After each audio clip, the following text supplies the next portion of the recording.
Hi friends, welcome to mom's kitchen. ఇప్పుడు ఎన్నో పోషకాలు నిండి ఉన్న బోటి కర్రీని కుక్కర్లో ఈజీగా ఎలా చేయాలో చూద్దాం.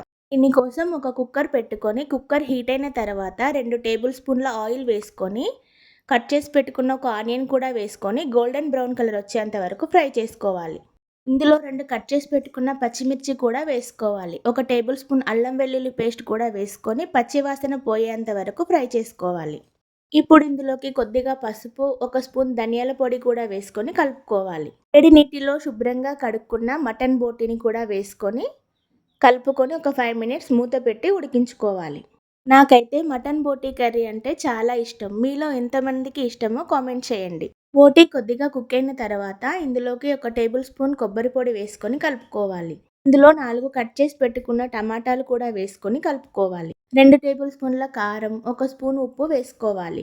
ఇప్పుడు ఇందులోకి ఒక గ్లాస్ వాటర్ యాడ్ చేసుకొని కలుపుకొని కుక్కర్ మూత పెట్టుకొని ఒక 3 విజిల్స్ వచ్చేంత వరకు కుక్ చేసుకోవాలి.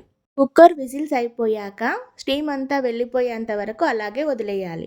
ఇప్పుడు కర్రీలోకి ఒక స్పూన్ గరం మసాలా, కొద్దిగా కొత్తిమీర వేసుకొని కలుపుకోవాలి. ఎంతో టేస్టీగా ఉండే మటన్ బోటి కర్రీ రెడీ. మీరు కూడా తప్పకుండా ట్రై చేయండి. ఇలాంటి మరిన్ని రెసిపీస్ కోసం మామ్స్ కిచెన్ని సబ్స్క్రైబ్ చేసుకోండి.